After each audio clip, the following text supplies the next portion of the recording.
दोस्तों, बॉलीवुड में लगभग सभी सितारे बेहद फिट एंड फाइन नजर आते हैं। खासकर अगर हीरो हीरोइन की बात करें तो सभी सितारे जिम में घंटों पसीना बहाते हैं ताकि हर वक्त उनका लुक बेहद खास बना रहे और वो फिट बने रहें।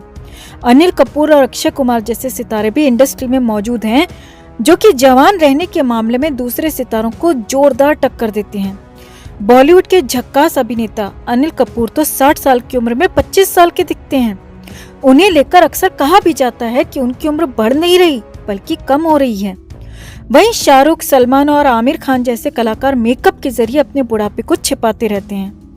आज तक हम और आप यही समझते थे दोस्तों कि ये सब जवान मेकअप और जिम की मदद से लगते हैं, मगर इन एक्टर्स के जवान बने रहने के गंदे खेल का खुलासा एक्टर शरद सक्सेना ने किया है। शरद सक्सेना ने बता दिया कि बॉलीवुड में जवान बना रहना सांस लेने जितना जरूरी है, चाहे उसके लिए कितना ही घिनौनापन क्यों न करना पड़े। इतना ही नहीं, शरद ने तो ये तक बता दिया दोस्तों कि कैसे उनकी खुद की जिंदगी को बॉलीवुड ने नर्क बना दिया था। तो जवानी वाले गंदे फॉर्मूले पर क्या बोले शरद सक्सेना, आपको बताते हैं सब।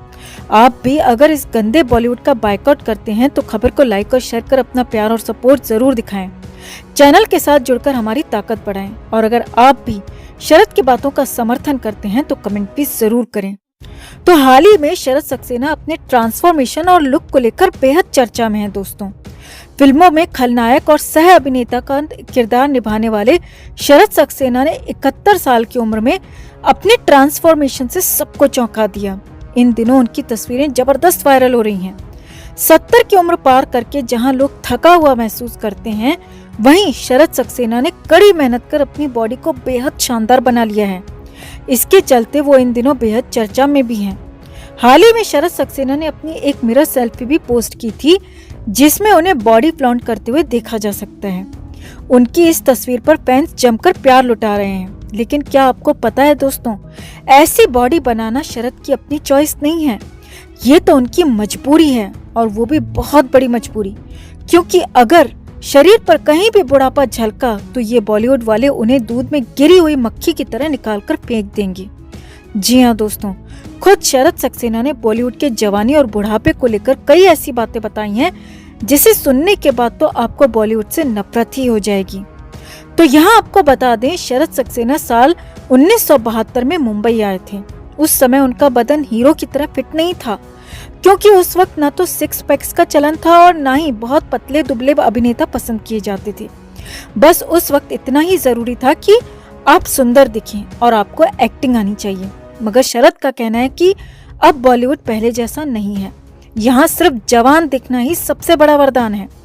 अगर आप जरा बूढ़े दिखे तो वो गुनाह बन जाता है।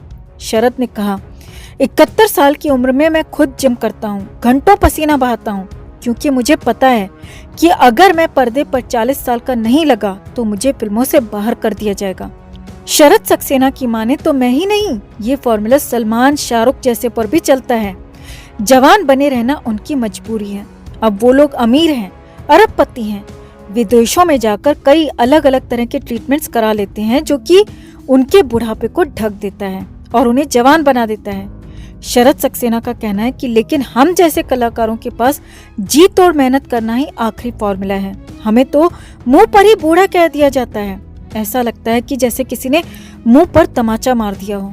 शरद सक्सेना ने बताया कि कई बार सेट पर हमें बूढ़ा कह दिया जाता है और फिल्म से बाहर निकालने की धमकी तक दे दी जाती है।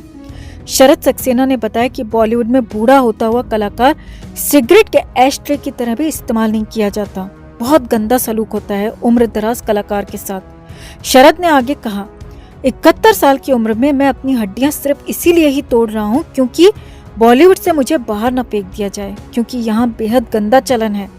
बॉलीवुड के बड़े खानदानों के अपने ही रूल्स हैं और हम जैसे इनके रूल्स को फॉलो नहीं करेंगे तो बाहर फेंक दिए जाएंगे और हमारी मदद को भी कोई नहीं आएगा। आपको बता दें, इंडस्ट्री में शरद सक्सेना ने ज्यादातर सपोर्टिंग किरदार ही निभाए हैं। इतना ही नहीं, उन्होंने कई बार खलनायक तो कई बार कॉमेडी की है जो लोगों को काफी पसंद आई है। उनके बेहतरीन फिल्मों में अखियों से गोली मारे, सोल्जर और फिर हेरा फेरी जैसी फिल्में शामिल हैं। सिर्फ खलनायक ही नहीं बल्कि सपोर्टिंग किरदार भी शरद ने बेहद बढ़िया तरीके से निभाए हैं। शरद ने करीब 300 से ज्यादा फिल्मों में काम किया है। उन्होंने मिस्टर इंडिया, त्रिदेव, घायल, बागबान, फना, गुलाम और क्रिश जैसी हिट फिल्मों में काम किया है। हाल ही में शरद विद्या बालन की शेरनी में भी नजर आए थे। शरद ने अपने हर किरदार से दर्शकों का मनोरंजन किया है। इसके साथ ही इन्होंने अपनी फिटनेस पर भी जबरदस्त ध्यान दिया है।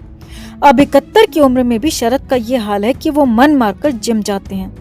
बॉडी को फिट रखने के लिए जरूरत से ज्यादा घंटों तक पसीना बहाते हैं ताकि कैमरे के सामने उनका बदन 40 साल के युवा जैसा लगे और उनकी रोजी रोटी चल सके। तो ये है इस बॉलीवुड की असलियत, जहां बने रहने के लिए आपको न सिर्फ अपना मन मारकर वो चीजें करनी पड़ती हैं, बल्कि अपनी जान पर खेलकर इस तरह प्रेशर में भी वो सब करना पड़ता है जो आपके लिए खतरनाक भी साबित हो सकता है, और वो भी सिर्फ इसीलिए ताकि आप इस गंदे बॉलीवुड का हिस्सा बने रह सकें। ये बॉलीवुड कम से कम सुशांत जैसे सीधे साधे लोगों के लिए तो बिल्कुल नहीं था दोस्तों, जहां उन जैसे नौजवान सुपरस्टार को भी साजिशों के तहत बर्बाद करने की भरपूर कोशिश की गई। जलन के चलते उन्हें आगे नहीं बढ़ने दिया गया ताकि नेपो किड्स पीछे न रह जाएं। थू है ऐसे बॉलीवुड पर दोस्तों, और ऐसे बॉलीवुड के गुंडों पर। तो शरद सक्सेना के खुलासे पर आपका क्या कहना है दोस्तों, कमेंट में जरूर बताएं। जस्टिस फॉर सुशांत एंड दिशा के लिए इस खबर को ज्यादा से ज्यादा लाइक और शेयर करना ना भूलें। हर अपडेट के लिए बने रहें हमारे साथ, क्योंकि आप हैं तो हम हैं। दोस्तों, मुंबई कितना आगे निकल चुका है, बस हम इमेजिन ही कर सकते हैं। अभी तक हम बेकरी में जाकर पूछते थे कि ये एग वाला केक है या एगलेस केक है, पर मुंबई में तो लोग मार्जुआना वाला केक भी खाते हैं दोस्तों। आज पहली बार हमने ये जाना। एनसीबी ने मुंबई के केक बेकरी में 830 ग्राम एडिबल व्हीट ब्राउनी और 160 ग्राम मारिजुआना सीज किया है। साथ ही एक महिला सहित 3 लोगों को हाल ही में इंटरसेप्ट किया है। ये एक ट्रेंड एनसीबी ने खोज निकाला है कि इस दुनिया में हम लोग रह रहे हैं दोस्तों। क्या क्या चल रहा है भाई, ये सब बर्थडे पार्टी में किसी को खिलाकर तो फिर कुछ भी किया जा सकता है। अब तो बहुत डाउट होने लगा है दोस्तों, क्या दिशा और सुशांत को भी ऐसे केक खिलाए गए थे 7 और 13 जून की पार्टी में? रिया मैडम की ये केक क्या वीड और मारिजुआना मिक्स है? एनसीबी ने कहा कि ये फर्स्ट केस है जहां केक में भी ये सब यूज किया जा रहा है। काफी डेंजरस है आजकल के लड़के और लड़कियों के लिए ये। थैंक्स टू एनसीबी जो इस तरह की चीजें हम सबके सामने लेकर आ रही है दोस्तों। आपका इस पूरे मामले पर क्या कहना है, कमेंट करके जरूर बताएं। जस्टिस फॉर सुशांत के लिए इस खबर को लाइक और शेयर करना ना भूलें। हर अपडेट के लिए बने रहें हमारे साथ, क्योंकि आप हैं तो हम हैं।